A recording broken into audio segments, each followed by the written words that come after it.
the men's division. It's an open division. Quite a few female players playing in the league this year. My name's Brendan Parnell. I'm joined by Campbell Fraser. We'll be bringing you all the action this afternoon. It's the belt-up Perth Wheelcats who've suffered such an agonising defeat in the preliminary final yesterday, taking on the Southern District Spartans.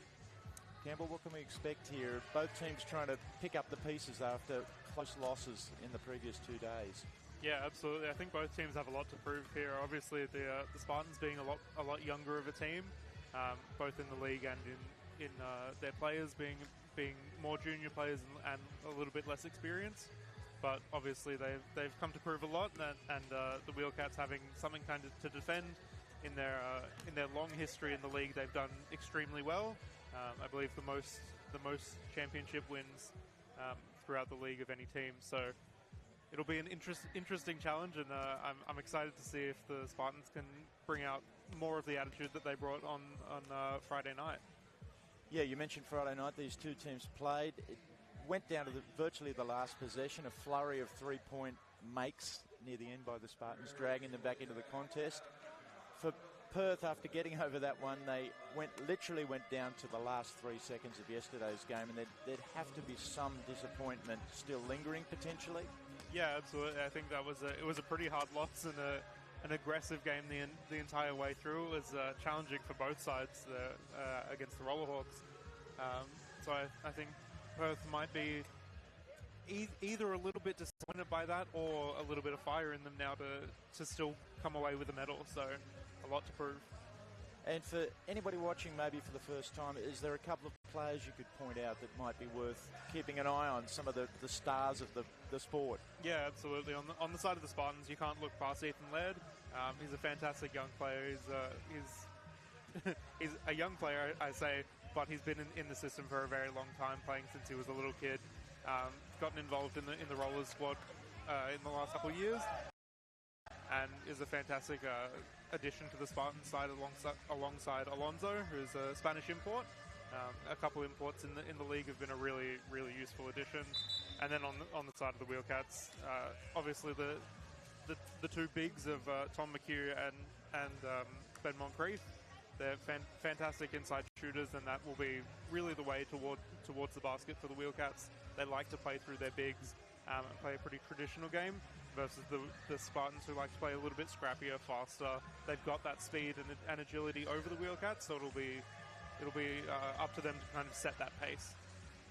Right, both teams on the floor. You see the Spartans in the black uniform with some colourful trim on the sides. Ethan Laird, the man you're mentioning, is in number 4. He's joined by Daniel Anstey in 2, Jordan Bartley 0, Mitchell Duncan in 8, and the Spanish import Agustin Lalejos Alonso in 51. For the Wheelcats, they're in their familiar red strip. It's Frank Pinder in 2, Jordan Moritz in 12, Thomas McHugh, who had such a fantastic game yesterday in the preliminary final, on 13. Jake Kavanagh 14 and Phil Evans 18. Our officials, Adam McIntyre, who gets the game underway, Helen Rosenberg and Liam Flanagan. First possession with the Wheelcats. Moritz finds himself inside. Lovely pass from Jake Evans.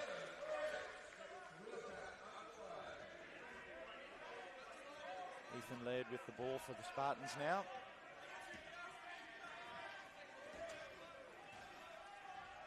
Kicks it across to Bartley. He's left unattended. Can't get the shot to go. Evans the rebound.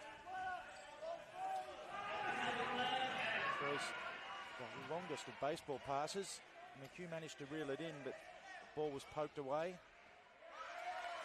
Moncrief in 25, who actually did start for the Wheelcats with the shock of blonde hair. Manages to get 2 of his own. Alonso, bit of a miscommunication there with Daniel Anstey. Ball sails out of bounds. I think that's going to be the struggle for the Spartans, a little bit of that communication, that kind of nervous energy, and a team that hasn't trained together quite as much as the Wheelcats do. Moritz inside, manages to find Moncrief. That shot's off. Anstey the rebound. Alonso with the bullet pass to Laird. He balances himself. He's got a sizable defensive obstacle in front of him. He finds Alonso cutting and draws some contact. Campbell, the league's been noticeable this year for imports. 6 of the 7 teams in the league taking advantage of the opportunity to bring international players in, and they've added immeasurably to the... Not only as a little bit of a showing that the Australian system is improving, is expanding, but also just to add that little bit of expertise and that skill. The man at the free throw line, Augustin Alonso, was the winner of the silver medal, the 2016 Rio Paralympics, part of the Spanish national team program. Moncrief looks inside from McHugh, familiar 1-2 for the Wheelcats. McHugh shows that elevated shot is still on song. That's a little bit dangerous, the Wheelcats being willing to hit outside shots, especially coming in from Tom McHugh. He's a constant inside shooter, but it's a strong shot from him outside as well. Led to Alonso, onto Anstey. He makes the 2 to cut the deficit for the Spartans back to 2. Moncrief uses a screen in the backcourt, something you'll see a lot of. Always plenty of activity going on once the ball's crossed halfway. Players and chairs still in the backcourt. Pretty aggressive and in-your-face style of defense, and might just be able to rattle the Wheelcats just a little bit here. Moritz left unattended. His left-hand shot is off. Alonso with the ball for the Spartans. Early stages, first quarter, National Wheelchair Basketball League. It's the bronze medal game. It's a long 3 from Anstey's off. From Bartley, I beg your pardon. Moncrief pushes transition, manages to get his way very deep into the paint. But Bartley with the rebound. Kicks to Laird. Alonso. Find some contact, no call there. Laird inside. Anstey's shot is deflected. McHugh.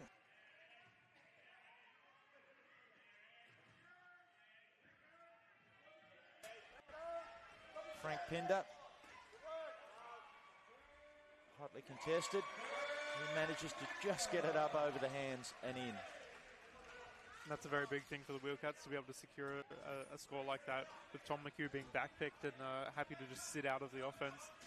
The Wheelcats still able to find a way in, and through their low pointer especially, it could be dangerous. Jordan Bartley across to Laird. He's double teamed in the corner. Back to Alonso. He collects himself. Gets a shot away that goes in and out. Moritz now pushing transition for the Wheelcats. Manages to escape all the defenders. The ball won't help, but he manages to get his own offensive rebound and the putback. The Wheelcats looking pretty in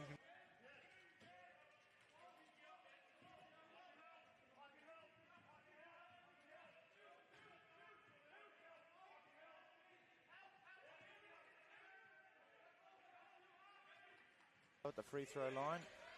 Has Pinder's hand in front of him. His shot's off.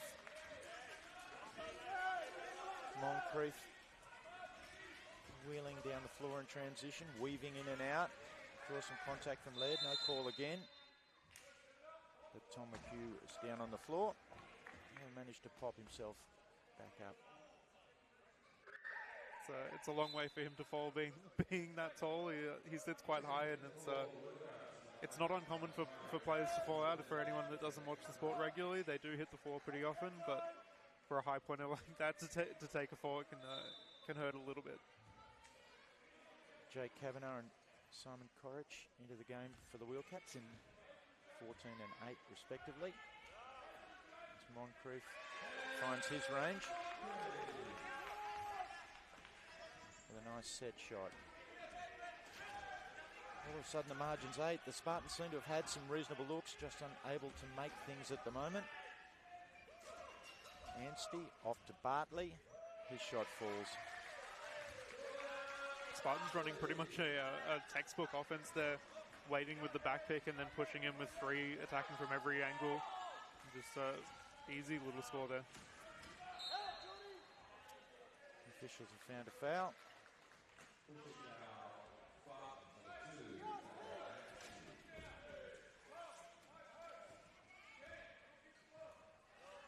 Daniel Anstey assessed with the game's first foul there, so no concerns for either team at this early stage. Moncrief, that's about a 3, thinks better of it.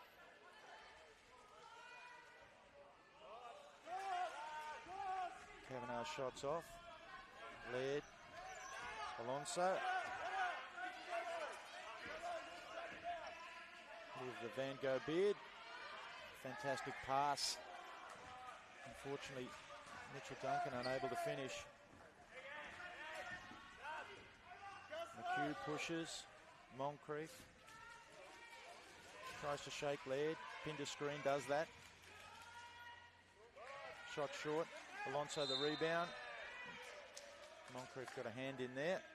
Alonso accentuating the contact, of which there was some, just to ensure referee Helen Rosenberg saw what was going on. I think there was definitely a fair bit of contact that came through there, and an international player like that, he's going to make sure that that contact's really, really well known. That's been one of the delightful things about having the international flavour in the league, the different mannerisms, and yeah, there's clearly an expression of joy. You see him laughing there at with the official about the call, and he has the ball now. Gets on one wheel there for a second. Lovely passing exchange inside.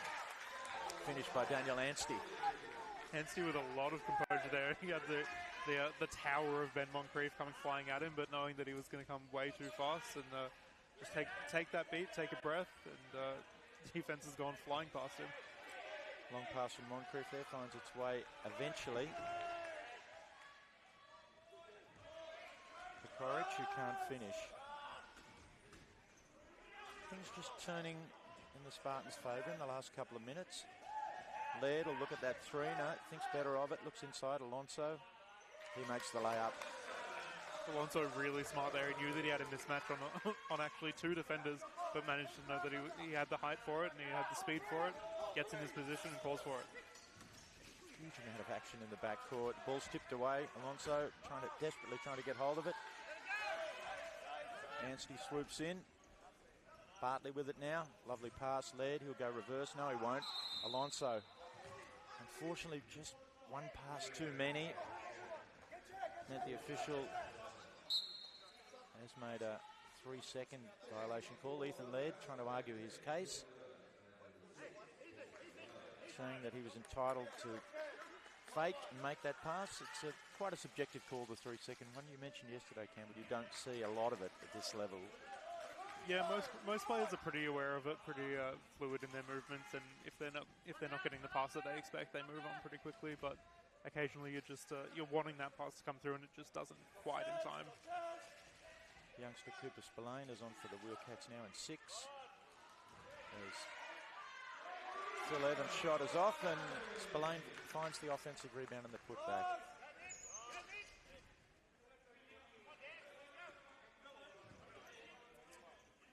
Bartley wheels across the floor, back to Laird. Turns it over. Evans with the quick hands there. Finds Spillane. He wheels around again.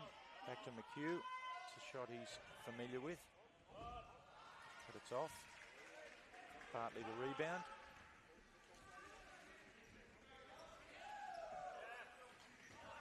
Alonso, that familiar spot on the block. Finds a wide open Mitch Duncan. The double team was fine, but the rotation afterwards not so good. Spillane waits for his teammates to catch up. Pushes to the right-hand side of the floor. Gets the ball back. Jumper looks good. Frank Pinder. His diminutive stature. No challenge there, or no problem. Tom McHugh's not happy with the 3-second call. There's multiple fakes there. Yeah, I think that's just one too many fakes sitting there, and if you're not making a genuine attempt to take the shot, he's gonna be planted in there for way too long. The Wheelcats just have gone dry the last 3 or 4 minutes. The Spartans finding a couple of nice passing exchanges. Have their noses in front. Laird. Bartley left wide open.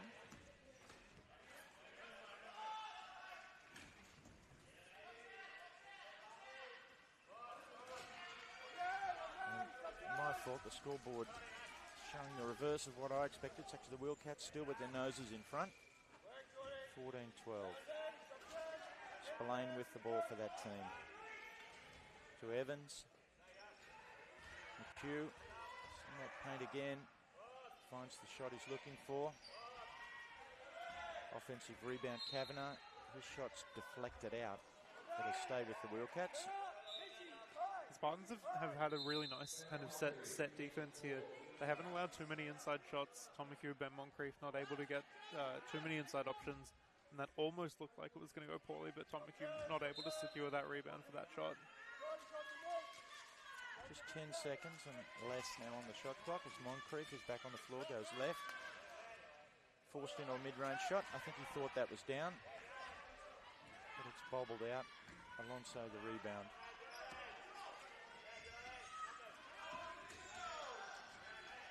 He finds his way all the way to the hoop. Spinning, curling, fizzing it off the backboard, drawing some contact. And he's pretty happy with that one. Pretty loud, excited scream from that one. So it was a pretty textbook play, and he saw that defender coming flying in. Might have been a vamos there in the inimitable style of Rafael Nadal. Now the Spartans have their noses in front. Just the single point, last possession here. The Wheelcats can hold for the last shot of the quarter. Referee Rosenberg has found a foul. Pretty unlucky foul. It's a pretty light contact. I think there definitely was contact there, but pretty usually something that's allowed to play to the advantage. Noticeable that Alonso just accepted his fate there, even if he might have thought that he didn't foul, which I think is an important part of professional equilibrium. Spillane with the ball now. Inside 10 seconds to manufacture a shot. He goes inside. Lovely pass and fantastic finish in traffic from Evans. Alonso goes for the literal three-quarter court heave. It was long enough, but just a little misdirected. And at quarter time, it's probably what we expected, Campbell. The Wheelcats holding just the 1 point advantage. Yeah, I think this is pretty much what I expected. The Spartans doing really well to control the offense coming from the Wheelcats, but they're just finding those outside shots and hitting them pretty consistently, where maybe throughout the season that wasn't really the shot that they were looking for. I think they've even potentially trained for it, knowing that the Spartans have a pretty lockdown defense, especially inside the key. That's the way that they like to play. They want to force those outside shots because they know that they don't have the height inside the key. If they let anyone inside, they're not going to be able to pressure it as much. And on their offensive side, the Spartans doing really well to keep that fast pace up, not letting the Wheelcats get into their set defense and force a few kind of unexpected errors in their defense, find a few open lanes. I mean, Mitch Duncan getting a couple looks and getting a couple points through those kind of little gaps that are being left open, because you have to defend Alonso, you have to defend Ethan Laird. How do you defend all of them when you've only got so much space? Absolutely. We're fortunate to be sitting right on top of the Spartans quarter-time huddle here. And I know we spoke with Coach Tom Kyle briefly before the start of the game, and you noted that he seemed completely at ease, saying that, yeah, we've done what we can do, and it's up to the players. Yeah, I think that the term was what will be, will be. That they know exactly what they've got to do. There's no more training to be done. There's no more watching to be done. They've just got to play, and they know how to play it. He trusts his players, and just get the job done. And of course, Tom was named as the league's Coach of the Year last night at a fantastic function. The game's finishing early yesterday. cocktail party down at the unbelievable Sargood Foundation overlooking Polaroy Beach, and a large crowd in attendance, and yeah, really an excellent evening. Yeah, and really exciting to see that many people are involved in the league, both players, staff, and just supporters. I mean, obviously, we've got the crowd here as well. It's a really good atmosphere. Yeah, lots of local and state government representatives here last night, which is great to see, as well as representatives from the International Wheelchair Basketball Federation. As the Spartans retake the lead, Jordan Bartley with that mid-range shot. Some backcourt pressure. The Wheelcats managed to get through it. Evans almost out of his chair. McHugh appears inside the paint. It's a layup for him. That's going to be a risky way to play the defense against the Wheelcats. Obviously, the press is going to be a strong one, but if anything manages to break through, you're going to have Tom McHugh sitting under the ring, and that's a shot that he won't miss. Just an equipment malfunction here. Ethan Laird.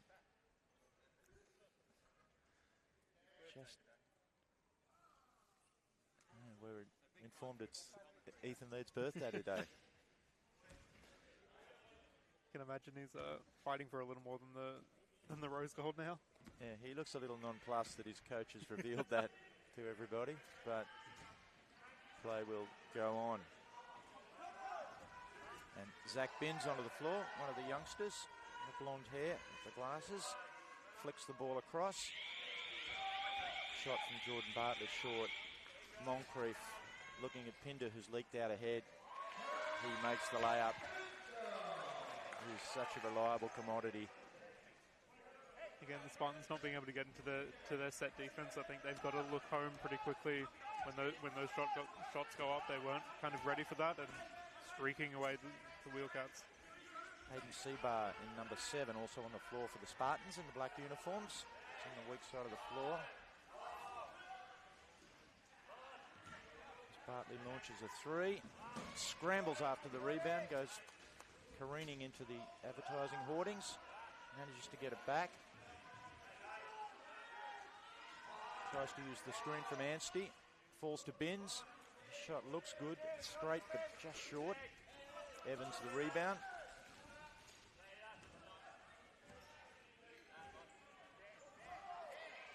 Evans just continues all the way to the hoop. Incredible, he's probably surprised himself that he didn't finish that. Bartley with transition opportunity finds Binns for the layup. It's good. And that's much more what you'd expect out of the Spartans. That's exactly what they want to look for. The Wheelcats not able to get back into defense. A couple back picks happening from the Spartans and easy layups. Fractured defense now. It's the problem with the backcourt pressure is trying to adjust and get things organised in the half court becomes a little more difficult. Moncrief looks at the 3, catch and shoot. Binns to Laird. 3/4 court pass delivered expertly. Laird explores down the right lane, finds an angle, leans his chair in to shield the defender away. And, showing exactly why he's kind of gotten into the Rollers squad. And really cemented his position in there. That chair skill, that agility. That dexterity on the chair, he's up on one wheel there for a heartbeat. Still able to maintain his balance, and the chair still moving at pace. Able to get that shot softly off the glass. Ball's into that man now. His team leads by 1 point. He sees the defenders go under the screen, launches a 3. It falls harmlessly out of bounds after hitting the front of the rim.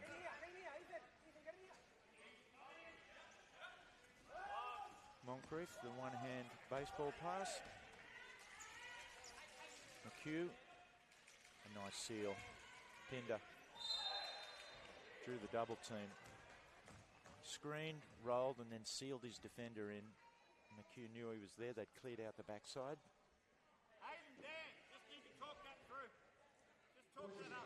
Beautifully run action there, Campbell. Yeah, it's a little bit of an unfortunate foul there.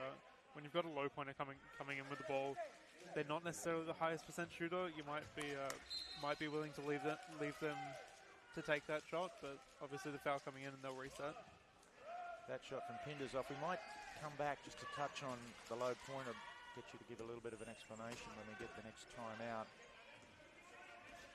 So we see Jordan Bartley using multiple screens, kicking in the corner to Binns. Shot looks straight, but is off.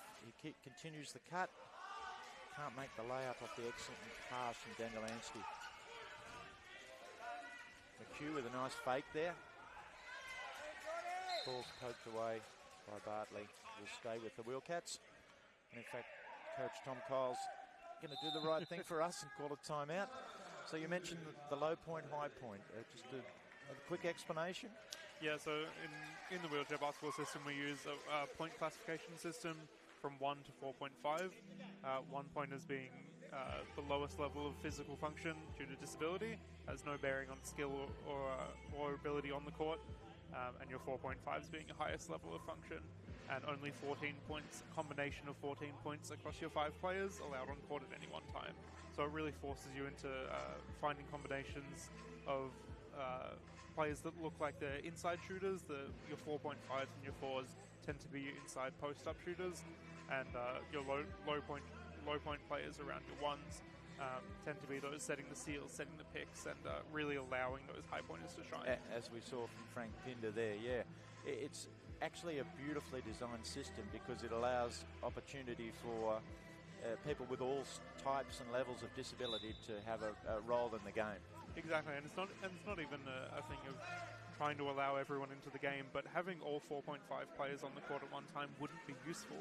The one-pointers are actually really vital in allowing those high-point players to get into their position, and everyone kind of knowing their role is actually a really important thing. Yeah, that actually is a better explanation. If anybody were interested in the classification process itself is something yet again. And Basketball Australia is running a wheelchair basketball classification course in the first week of December up at the AIS for anybody who might be interested. We were talking to some officials from the International Wheelchair Basketball Federation last night who are involved in that part of the game, an essential part of figuring how everybody fits in, as Ethan Laird makes a layup on transition. Moncrief with the ball now for Perth. They find themselves trailing by 3. He gets to a comfortable spot for him. The bank shot never looked like missing. Moncrief has been pretty automatic from that position all weekend. It's a dangerous thing. They might have to start jumping him a little bit, put a little bit of pressure on him, and see if they can force him to miss. Bartley wheeling around, finds Binns in the middle. He thinks about the shot. Kicks it back through C-bar. Shots off. McHugh the rebound. Moncrief probing around, wheeling back and forth.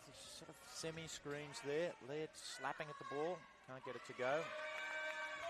Another sweet shot from Moncrief. He looks on song this morning.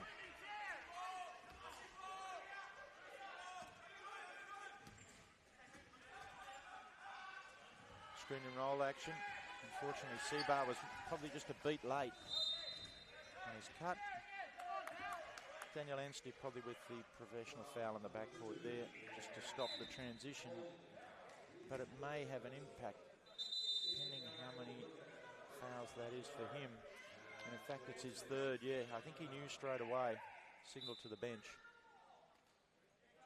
Jack Thomas in 12 will come on for him for the Spartans.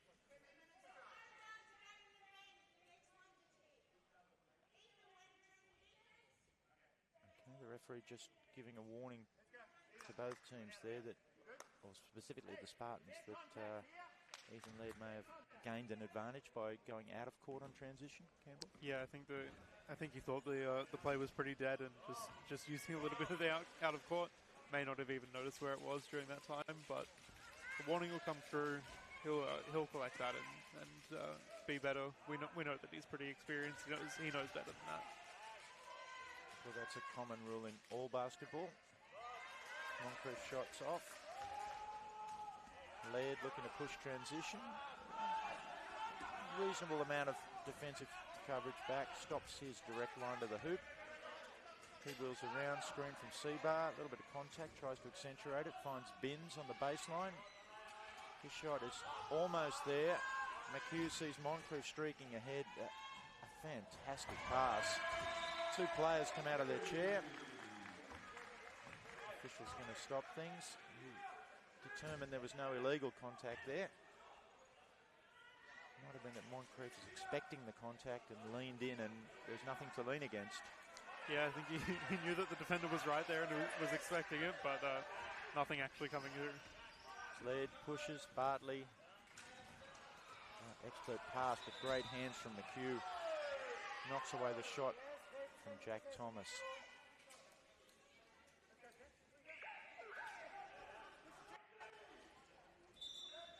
A little bit of confusion in the front court. I think Moncrief is calling for an adjustment. The official stopped the game. And during that break in play, Alonso has been waiting patiently here for quite a few minutes for an opportunity to get on the floor and find his way on. Coach Tom Kyle just with the little bit of comedy on the sideline with Moncrief. As McHugh weaves, tries to find his spot. Seabar comes to cover him. The ever-present Frank Pinder just rolls into the space, gets the pass and makes the layup. They've been really automatic on that that little pick and roll game. Frank Pinder collecting quite a few points now and being really valuable for the Wheelcats, and that's kind of what we were talking about, that low pointer being so valuable, especially when the high pointers are picked out and really controlled on defense. Just a casual pass there, slightly out of the reach of Ethan Laird, rolled out of bounds. Probably no surprise there, or the timeout. Maybe it's a surprise who's called the timeout. Coach Ben Ettridge for the Wheelcats deciding that he's going to use one of his two timeouts with just a little over 3 minutes remaining. The Wheelcats putting a little spurt there, turning a 3-point deficit into a 5-point advantage. Yeah, I think they've just kind of found their rhythm a little bit. Obviously, Alonso being off for a little bit, maybe that's kind of rattled the Spartans. They like having someone to kind of rally around. Usually that's Ethan Laird. He's been a little bit quiet in this game, hasn't collected as many points as you'd expect. He's only got 4 points at the moment. The Wheelcats, again, running a lot of things through Frank Pinder, actually collecting 6 points. Tom McHugh, you'd actually expect him to collect quite a few more, and potentially that's what they'll be looking at for the rest of this game, is trying to find a position that they can get Tom McHugh into where he can take those inside shots and kind of draw the defense again. You don't want the defense kind of catching on to the fact that Frank Pinder's being that high scorer, so it's a chance for them to kind of realign how they're playing their offense. Another fascinating timeout, sitting so close to the Spartans huddle. Coach Tom Kyle, there's a couple of frustrated players there, but he managed to turn it into a little comedy fest, had everybody smiling. The art of coaching is quite a strange thing, as Moncrief spies a lane, draws through, draws some contact, probably accentuated at a fraction, as players at this level will do. It's a little bit of a talent to not to create contact, but to ensure that it's obvious. Second foul on Alonso. He's a little bemused. A few hand gestures of disbelief. Wheelcats to inbound the ball. Just a little outside the range. Moncrief's been extremely comfortable. Laird streaking through the pack, looking to draw some contact. Makes the layup, flips out of his chair. McHugh with a friendly gesture to try and pick him up, but he was already up. Bends the steal. Unfortunately, Ethan Laird was coming back at pace, and the ball ricocheted off him out of bounds and will go back to the Wheelcats. And the communication just didn't come in quite quick enough for that pass. It was, as he said, kind of flying towards his face before he could even look up. Kavanagh to McHugh, back to Kavanagh to Moncrief. There's that lovely bank shot. It's not an angle, a little above the 45 that most players find comfortable, but He's extremely at ease.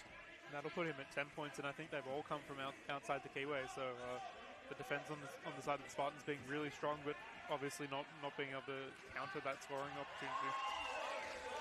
Alonso puts his head down and wheels to the hoop for a layup. You sort of get the feeling he could do that nearly any time there in a man-to-man alignment.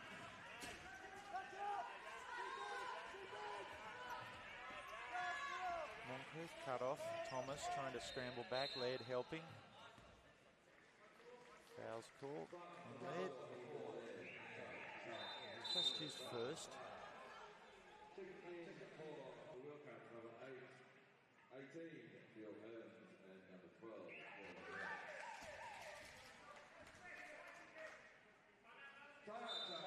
The Wheelcats, in fact, are going to use their second and last time out of this first half. Reminder, it's the National Wheelchair Basketball League, the bronze medal game, one of 4 games today. Earlier we saw the Perth Wheelcats women. Probably cement the position they've held all year as the third best team in the women's league. Yeah, they've had a bit of an interesting season, and the Victoria Wonders, who they managed to beat for that bronze. They've had a unfortunate kind of end to their season with a couple of players stepping back and going over to the US college system. So Laura DeVoli and Isabel Martin both going from the Victoria Wonders going over to play in the US. Fantastic opportunity for them, but it's an unfortunate little thing for the Wonders losing that international experience that they both have. Yeah, part of being a world sport, and after this contest is done, we'll see the women's final, the 2 Sydney teams who've been clearly the best all year, the Sydney University Lions and the Sydney Blues. They've played such a spectacular game on Friday night, and we're hoping for another one today. Yeah, I think that's exactly what you'll be seeing. The Sydney Blues really wanting to control their position, and they've held that position quite strongly throughout the season. But the Lions making sure that they don't get anything for free, and they'll make sure it's a difficult run to the end. Moritz with the ball now for the Wheelcats. They lead by 3. Not long to go in this first half. They've managed to turn it over. Only potential concern for the Spartans at the moment, they have 14 fouls. The Wheelcats not having committed a foul this quarter.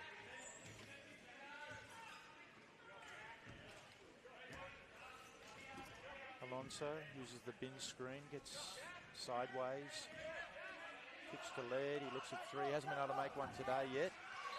The shot he can and is comfortable shooting and making. There's a little frustration demonstrating. He's always quite agitated. He's having a discussion with Alonso now about something to do with their offensive alignment. He's pointing to the far side of the floor. Meanwhile, Thomas was looking to get the ball and he's turned it over. Probably not the optimal time to be having a discussion. Moncrief uses the screens, managed to get his way down. Laird recovers. Bit of contact, but no call. Alonso pushes the other way. Laird trying to find a lane. Wheels around, fantastic agility in his chair, Alonso. Laird behind the back pass, fantastic. Seabar looks, it was probably a bounce pass. Tried to throw it through the hands.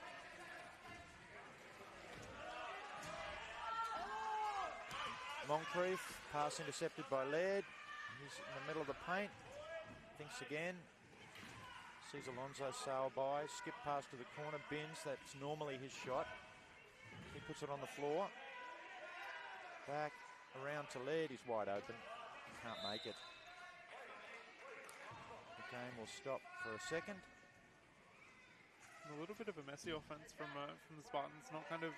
Not able to find their lines. The Wheelcats really cementing in their defense, and just struggling there, trying to find an option and a confident option. Jack Thomas sitting at the free throw line probably could have taken that shot, but maybe feeling like the expertise of Ethan Laird was a more consistent shot.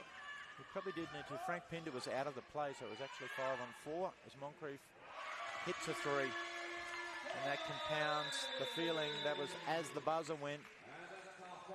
He's been good this quarter, and that pushes the lead out to probably an unlikely 6 for the Wheelcats. Yeah, as you said, he's looked very good, Ben Moncrief, this entire game. Tom McHugh usually being kind of the lead scorer for this team, Ben Moncrief playing the supporting role, but it's actually flipped over in this game. Tom McHugh not really able to get too far down the court. The Spartans have been really smart in controlling him. But again, Frank Pinder, Ben Moncrief have kind of filled those gaps and slid through really well. That's a credit to both their coaching and a lot of the experience that comes with them, being able to fill those roles very quickly and fluidly. Yeah, Moncrief owning that mid-range area, which has been the difference in the two teams. Right, well, while the teams are taking a break, we'll take a break, reminding you watching the National Wheelchair Basketball League. It's the bronze medal game, the second of 4 games here today. You can see them all live and free on KO Freebies, and the whole thing is brought to you by the Beluga Foundation and Wheelchair Basketball Australia. And we will be back in a few minutes with the second half.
Spartans specifically?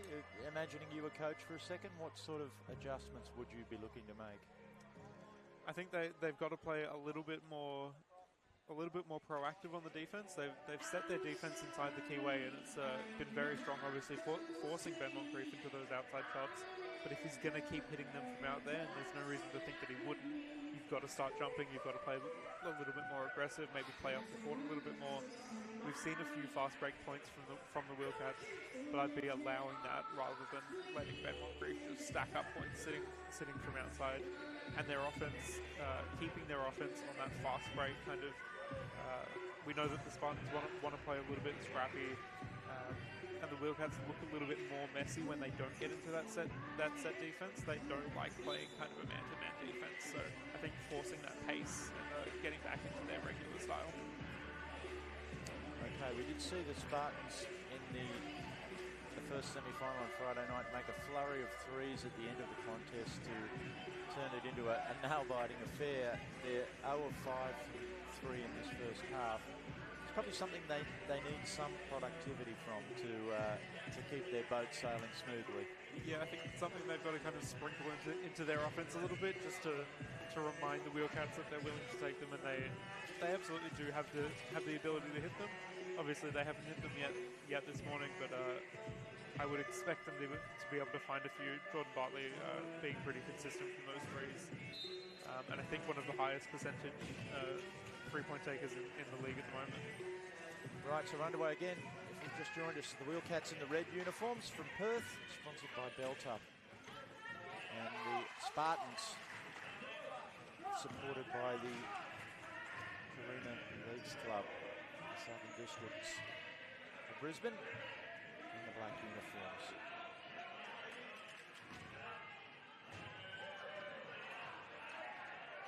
Pivot and 360 to get back into his shot, but just rims out. Moncrief for Perth with the ball streaking down. He finds a lane, uses a couple of screens. Ethan led a pretty ungainly bit of contact from behind there. Doesn't look happy. The two officials consulting just to ensure that they've got the call correct. I think it will be a question of whether it's unsportsmanlike or not. It has been called unsportsmanlike. Contact from behind. It's the play on the ball situation. Yeah, contact from behind, and as well that he was coming flying into the side and not really making a play for the ball, just kind of making a play to stop the layup from happening by any means necessary. So the fact that it's unsportsmanlike results in 2 free throws and the ball going back to the team that was fouled. So Moncrief manages to his own bemusement to miss both those free throws. Perth will inbound the ball again. So apart from Laird picking up the foul, no particular harm done.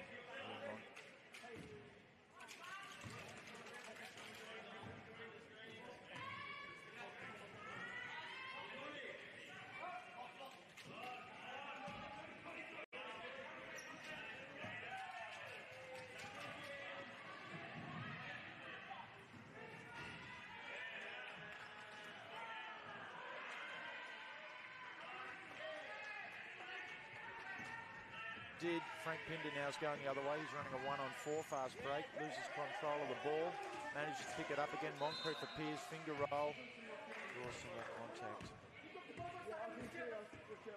Ethan lead again. Trying to stay composed. Also has his arms wide. Technically, it's Laird's third foul so early in the third quarter. Alonso may feel there was some contact down the other end. It didn't appear so from a distance. I think he was a little bit confused by the ball being on the ground, the hands being on the ball and pressing against the chair. Usually the hands directly on the ground is called a violation, but I think it was considered in the act of picking up the ball. So. That was Frank Pinder when the ball went on the ground prior to that foul. Okay. Moncrief makes both the free throws to push the Wheelcats margin out to 8. Laird appears inside. This is a very makeable one. Moncrief's off and running. Just a dry spell here for the Spartans again. Evans wheels around, 360, uses a pinder. What a fantastic screen. Moritz scoops in for the offensive board. McHugh will be surprised he couldn't make that one. Bartley off and rolling for the Spartans, draws a bit of contact, but he also draws three defenders. Alonso to Laird, wide open for three. Does everything but go down. Important for the Spartans here just to ride out this little dry stretch. They're not necessarily taking bad shots, just not making anything at the moment. Moncrief probing, wheels out again. McHugh on the far side of the floor, normally his target. Moncrief spies a lane, makes the layup. This is feeling a lot like what we saw out of the Rollerhawks in their game yesterday, where the shots that they're taking are smart shots from the Spartans, but everything just not being able to drop. Maybe looking to find an inside shot and just something clean to just get them back on their feet. Laird skips across. There's the shot they were looking for. Daniel Anstey used a nice screen that was pinned in his defender there. Make something, just allow the Spartans to breathe. They're still behind by 8, and Evans streaking the other way will make that layup.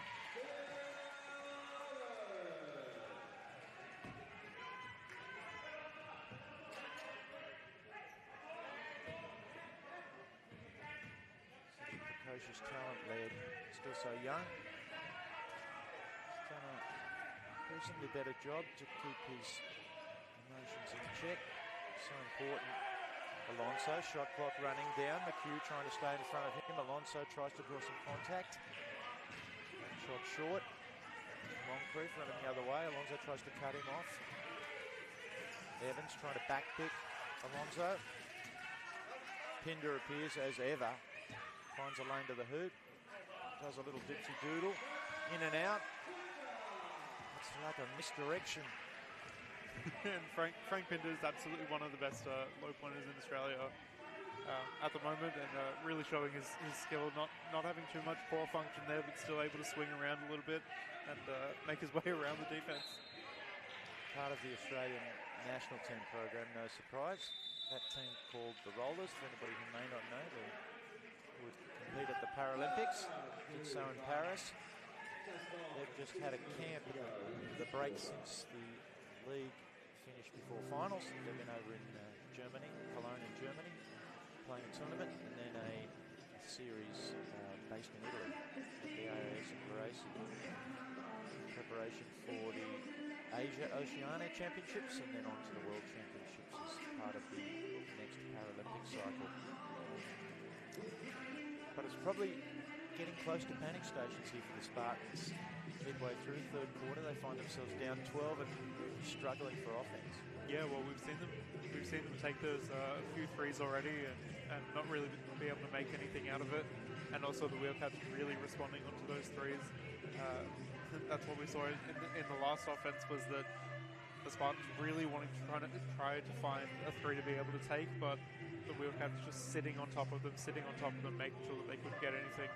And maybe the Spartans needed to switch up onto that a little bit quicker and try and find a streak inside, because they were pulling the defense out of the three-point line the entire time, and that gives you a lot of space to find a cutting lane. Yeah, the Wheelcats certainly aware of the three-point potential the Spartans possess. Reminder, if you're trying to catch up on any of the news, fixtures, information, box scores, live stats, you can do that via Facebook, Wheelchair Basketball Australia, Instagram at Wheelchair Basketball Australia, or at Wheelchair Hoops on Twitter or X, and WBA.net.au, the fantastic website. It's got all the information you could possibly want. Of course, all the games live streaming on KO Freebies. Sportscast doing the technical part of things as the shot clock expires. The Spartans straight out of a timeout, unable to get into whatever had been diagrammed.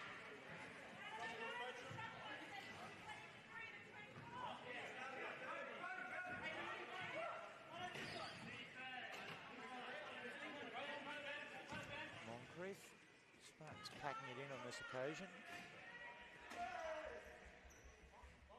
Q has all day to measure that shot. did have two defenders, one in front, one behind, but they're unable to inhibit his clean look. They've got a lot of height on them, the Wheelcats. It's they've got to play a little bit higher and play so that they're not even in a shooting position. Alonso finds Laird inside, who finds Anstey, and Anstey's shot again just rolls in and out. Frustrating period. Moncrief wheels the other way. Seems to have all the time in the world. Makes another two.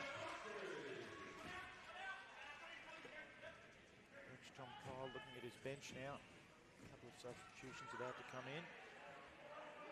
Need to change something up. Bartley wheels across the floor for the Spartans. Back to Alonso. Pinder trying to get around with him. Alonso looks at three, that's off. Moncrief the rebound. Margin 16. Alonso, frustration foul there. Stops the transition. You can get a little bit of frustration out as well as stop that fast break. It's unfortunate he's starting to collect a couple fouls now. That's in fact his third foul. Yeah, so maybe significant. They would need him on the floor as Coach Tom Kyle calls on Jake Forward in 23.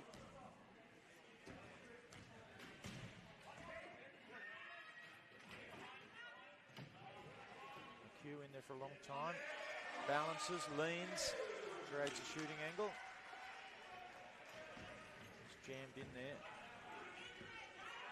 Prevented from participating. It's a 3-on-3 situation. Bartley finds a lane. Nice pass. Mitch Duncan, the recipient there. And that's a lot more of what we've been waiting to see out of the Spartans, that fast break and those few back picks that have been really valuable.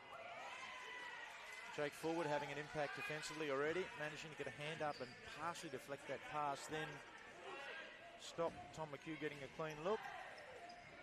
Alonso draws a lot of contact, down out of his chair, no call. But he's up because Moncrief's heading the other way for Perth. Frank Pinder with an amazing screen there. There's Alonso almost out of his chair. Phil Evans with a wry grin as he commits the foul in the backcourt. And as you were saying, the defensive pressure coming in from Jake Forward, I imagine that's exactly why that substitution was made, just to add a little bit of height in the paint, contest those shots that Tom McHugh and Ben Moncrief have been able to set up, and just lock down those shots. I mean, we saw Tom McHugh was sitting in the paint as soon as the rebound came down, but no pass being able to be made just because Jake Forward was sitting there being able to intercept it. So really shutting down that long option.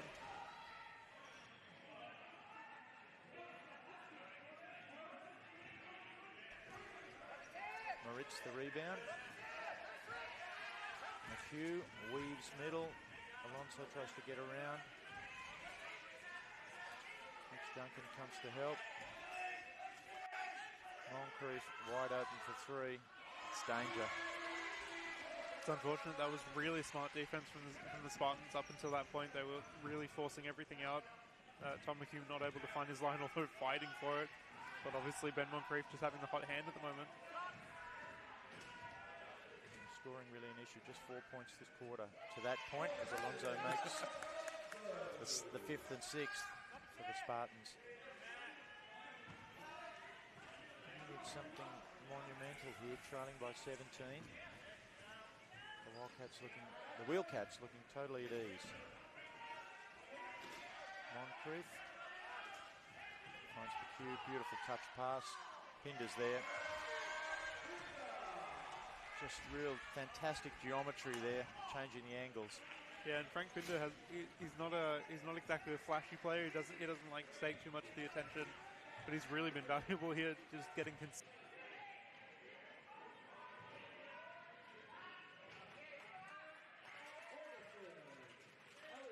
makes a layup. Just ticking over a little bit better now for the Spartans. Baseball pass incoming. McHugh, one hand, reels it in. Alonso sails by, trying to deflect it, can't do so. McHugh makes the layup.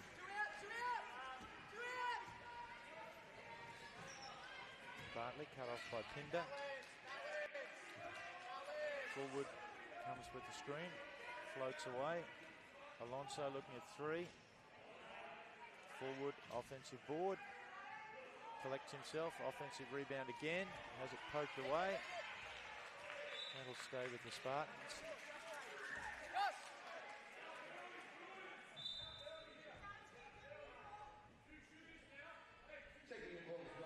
Zach Binns is going to come onto the floor for Alonso for the last minute of this third quarter. And imagine if nothing else, that's a little bit of a tactical. Give Alonso a break, give him a moment to cool down going into that last quarter. Bartley goes across using the C-bar screen. Binns finds himself open. Offensive rebound forward. He's forced to lean back dramatically to try and make that shot. It's a little short. Bartley cuts off Evans. Back to trailing Moncrief. He looks inside, but in sealing, it appears that McHugh has committed the foul. Yeah, McHugh, I think knew exactly where he wanted to reach, and he was going to reach it by any means necessary, knowing that Zach Binns was coming in. Got there a little bit faster than maybe he was expecting, and just coming flying through him. Bit of a lull proceedings here as the Wildcats have taken over. Bartley for 3, does everything but drop again. The story of the morning. Moncrief looks up at the shot clock. Just a couple of seconds differential between game and shot clock, and he'll ensure that Perth can settle for the last shot of the third quarter. He looks at 3. That's off. In fact, he's left a few seconds. Bartley scanning a look at the clock, gets down, launches a long 3. It looks straight, but it's off and a little short. And the Spartans a real struggle that quarter, and they've been leaking points at the other end. Yeah, unfortunately, they've looked good. They've been getting into their positions, but the shots just not being able to go down. And the Wheelcats really finding everything on the other end. It's again, it's been almost the opposite story for the Wheelcats, where their offense hasn't always looked that clean, hasn't looked that perfect, but their shots, no matter where they're taken from, somehow just seem to be able to find the ring. Yeah, the Wheelcats, the only team amongst the 7 in the National League that have made the decision to operate without an import this season. It hasn't affected them, and a relatively young lineup, possibly the youngest in the league. Yeah, I think it's almost a credit to their system that they run over in Perth, alongside the women's league as well. They both train religiously together, and they've always been a very tight-knit group, so I imagine it's a factor of them wanting to stick with that group, wanting to be able to create something long-term. And as you said, a lot of newer players coming through and a lot of younger players coming through that will stay around for a very long time. I mean, previous to this kind of iteration of the league, you had Brad Ness, and a few other Paralympic players coming out of Perth who had stayed in the league for a very long time. So it's something that Perth creates very consistently, where they create players who want to stay in the league, stay representing the Wheelcats, and really try and create that legacy. Which, as you said, they've won the most championships throughout the league. So really got a name to hold on to. Yeah, and you mentioned the synergies between the Women's League and the Wheelchair League we're watching at the moment. And the wheelchair basketball, unlike probably any other sport, or maybe wheelchair rugby I can think of, has the opportunity for the most talented women to play with the men. And we'll see one of those later today. Hannah Dodd will line up in the next game, the gold medal game for the Sydney University Lions, and then she'll be straight back on deck for the Wollongong Rollerhawks. Zach Binns has the ball for the Spartans, who are looking for an avalanche in this last quarter. Ethan Laird, he apologises. The pass bisected the 2 recipients, sailed out of bounds. Coach Tom Kyle getting a little bit animated on the side of the court and almost taking out one of our referees.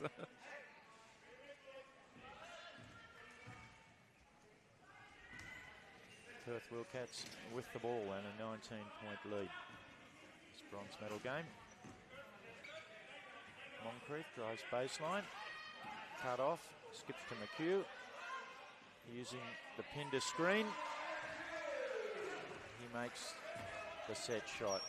And I really like the way that Frank Pinder plays that position, where he's not really even having to do anything, but he's forcing the defense to pay attention to him and not really pay attention to Tom sitting behind him and posting up for that shot. He almost had two defenders screened in there. Bartley launches a three. Sails harmlessly wide. I don't envy the Spartans at this point. Coach Tom Kyle getting a little bit animated standing up. He can get a little bit fired up at times, and I wouldn't want to be in his firing line at this point. Moncrief with the ball for Perth. Seabar comes to defend him. Uses a couple of screens, including the Evans screen. Pinder appears, can't make the layup. Anstey with the defensive board, finds its way to Binns. Looking for a lane, McHugh cuts that off. Wheels back out to the three-point line. Moritz tries to guard him. Ethan Laird sets a screen, goes middle on the roll, finishes. He's been a little bit quiet, Ethan Laird, for this game, but finally finding his position, and I think just getting a little bit more level-headed. They've come out of that break a little bit more what you'd expect out of the Spartans. And a zooming Frank Pinder takes the handoff, drop pass there from McHugh. Certainly didn't break speed, just made the layup and sailed down towards the baseline.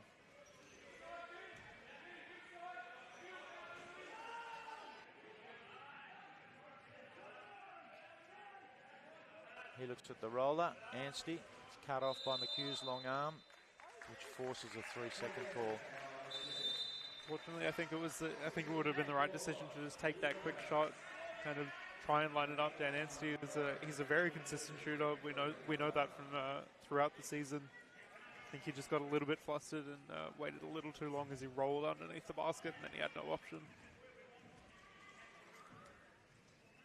There's Corrich and Kavanagh come on for the Wheelcats. They always come on as a tandem substitution. Ball back to McHugh. Almost collects the Spartans defender on the way through. Moncrief to McHugh. We're really on song in that mid-range. That's very much more the Tom McHugh that we know. Zach Binns commits a frustration foul.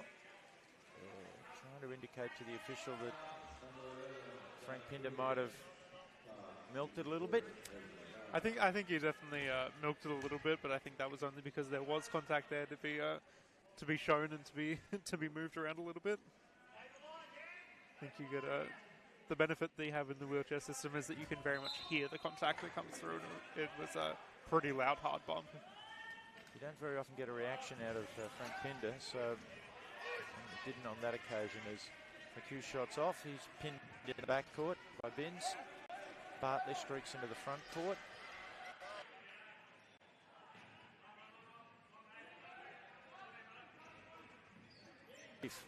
Scrambling back defensively now.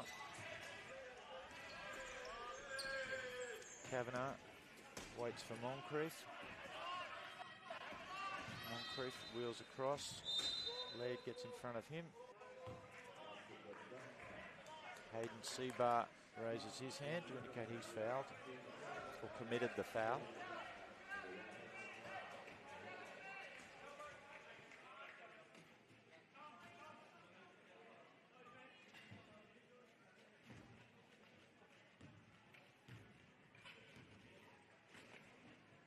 Proportions. 23 and the Wheelcats really operating so smoothly. Moncrief misses that one. Kavanagh the offensive rebound. Frank Pinder appears. Really has to heave that one up. Doesn't go. Bartley tries to put a bit of shake and bake on. Finds Binns. His shot's off. Moncrief the rebound. McHugh pushing as hard as he can to gain an advantage.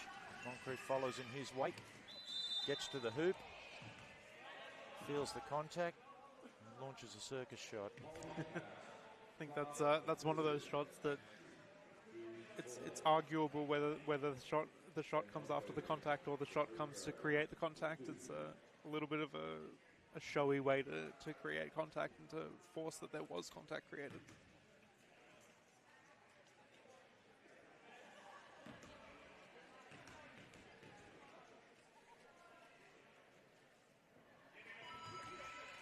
Moncrief's in a great rhythm at the moment. Makes that first free throw.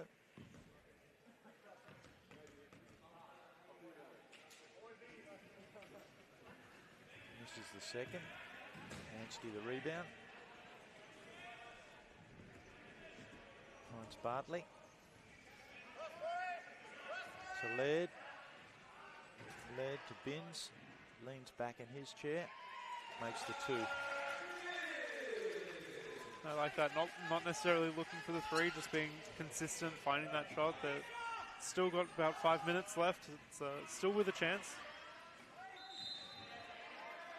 Getting stops is going to be the issue, or forcing turnovers.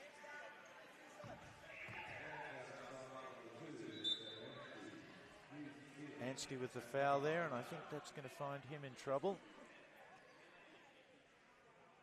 in terms of accumulation of fouls. Just waiting for the bench to confirm that. The official arbiters. But he has moved to the bench. Tom Powell just taking that quick second to give Jack Thomas a little bit of a pep talk as he comes on.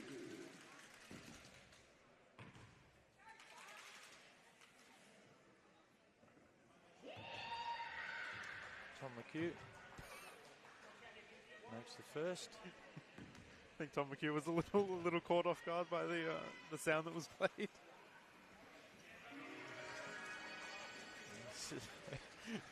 A little bit of byplay there, and they can afford to do that, leading by 24 points. Bronze medal looking likely to find its way back across the Nullarbor.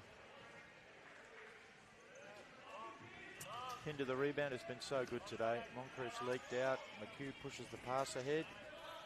Moncrief happy to hold it up. Avoids the hands of Laird. Seabar comes to defend him. Moncrief calmly makes another three.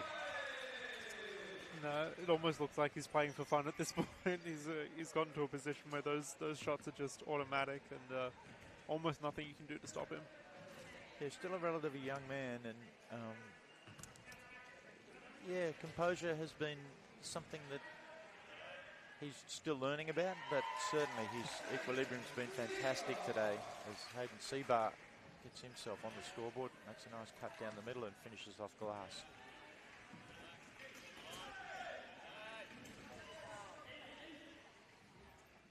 Moncrief to McHugh. Kavanagh launches a very long two.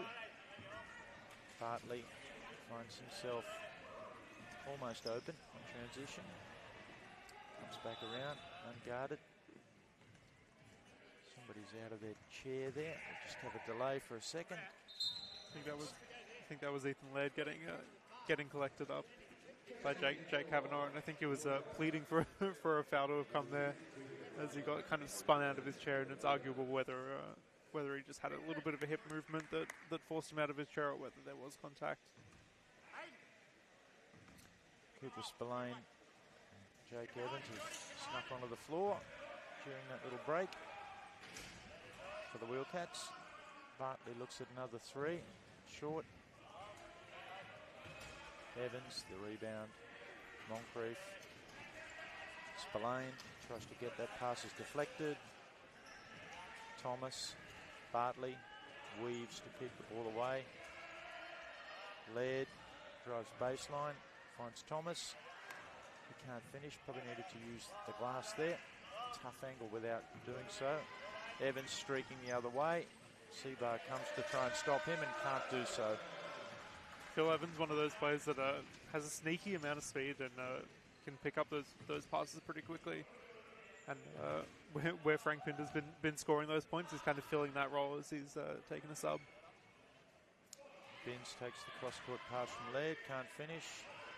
Rebound with the Wildcats, they're off and running again. Moncrief, headlining proceedings. Finds Evans, back to Spillane. He draws some contact. Hayden Seabar pleading for the offensive foul, but nothing doing. I think it's a little bit unfortunate. It looked like the defense was pretty set in their position, but very experienced referees, and they'll be pretty confident with their decisions. And Coach Tom Kyle has called a timeout. He's still got a couple available, but I think it's really an opportunity for him maybe to make some subs and maybe an early reflection on what's been a successful season. I think that it's been a big operation up in Queensland, the Southern Districts having the two teams in the National Wheelchair Basketball League. Successfully conquered the first year of having two teams, which is always the most difficult. Yeah, and the Southern Districts definitely coming into it knowing that they were setting up as more development teams. They're teams with a lot younger players and players that haven't had the experience of the National League previously. So I think to be able to contest for the bronze and really give the Wheelcats a strong challenge here has been just a little bit of an extra bonus for them at this point. Yeah, certainly brought something to the region and the association. Imported players having Alonso has been a fantastic thing, particularly for the younger players. Many of whom are involved in Australian junior programs, and of course Wheelchair Basketball Australia runs the Women's League and the National League as a key platform to underpin those national team programs and allow Australia to compete as successfully as they can at the international level. Perth have gone a fair way into their bench.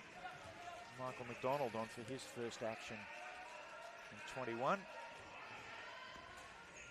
Along with Nat Hongshree in 7. As Binns drives baseline.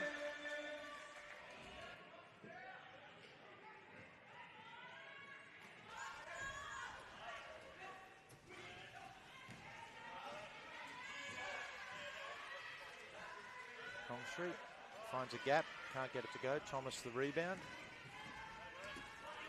Bartley.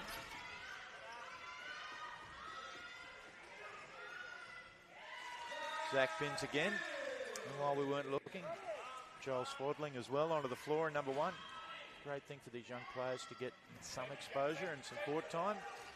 It's been part of the training environment the entire season. Great look ahead pass from Bartley. Binns mopping up, plenty of scoring here in his last couple of minutes. Swadling with the ball. Hongshree forced to flip it ahead. Moritz grabs hold of it. It's an incredibly young lineup on the floor for Perth at the moment. Ethan Laird fouling there, knowing that a substitution was coming, and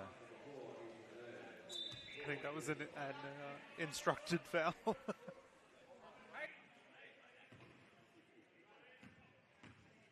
Dylan Barber and Mitchell Duncan to come.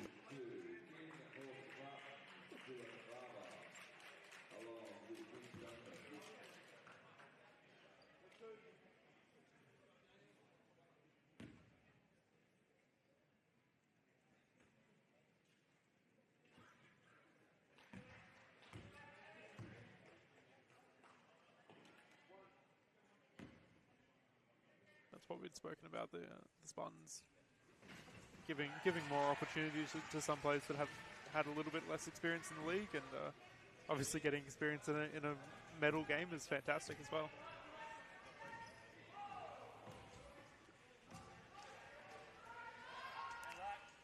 Binns looks at 3, just a little short on this occasion.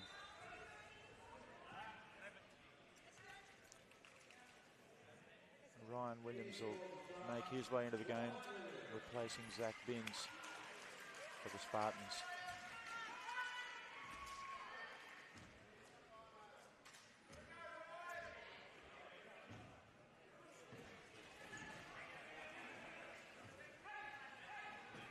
Moritz gets to the free throw line, looks inside for Hongsri. Couldn't quite find him. Dylan Barber almost putting his hand out, trying to collect that board, and just thinking better of it at the last second. You could almost see it on his face, the thought process.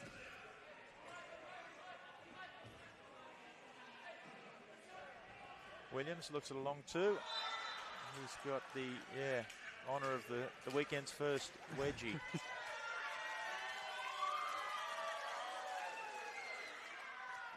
It's pretty rare in the wheelchair game. The angle that players shoot from doesn't create that too often, but somehow he's managed that one. Certainly some cause for amusement on the court and off the court. It's one of the great things of the league, and especially when you get into the finals, is the crowd that shows up here, and the atmosphere just gets so much better. Moritz drives baseline. He's playmaker at the moment. Hongsri can't get that shot to go. Moritz scrambles back to get the offensive rebound. Thinking three. That shot's long. Hongsri rebound. Gets his way into the middle of the paint. That falls. Much to the delight of the crowd. I think everyone likes to rally behind the newer players, and especially the younger players. Nat Hongsri being pretty young. He's had a little bit of experience with the Wheelcats, and obviously in the junior program as well. Ryan Williams inside. Finds Barber, who unfortunately can't make that shot. Swaddling going the other way. Makes the layup.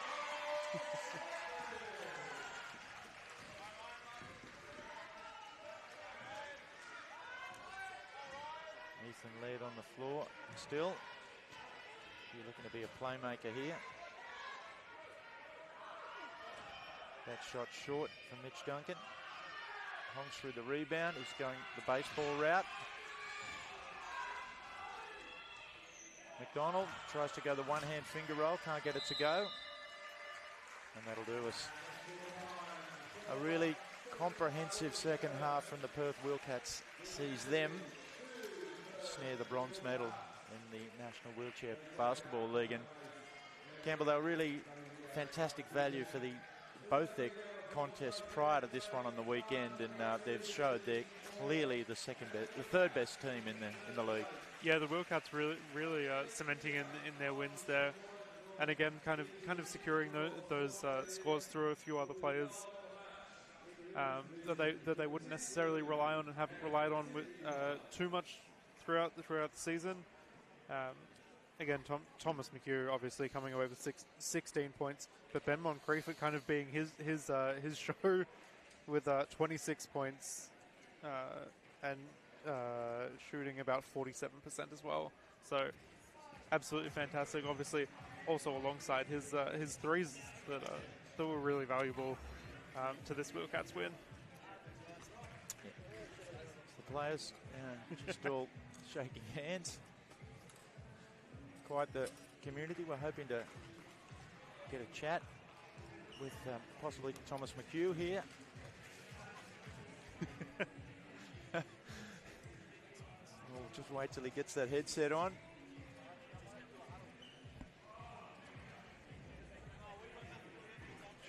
Sure. Keep it short. Tom, I know you've probably got a huddle to get to, but you've got to be super pleased with that performance.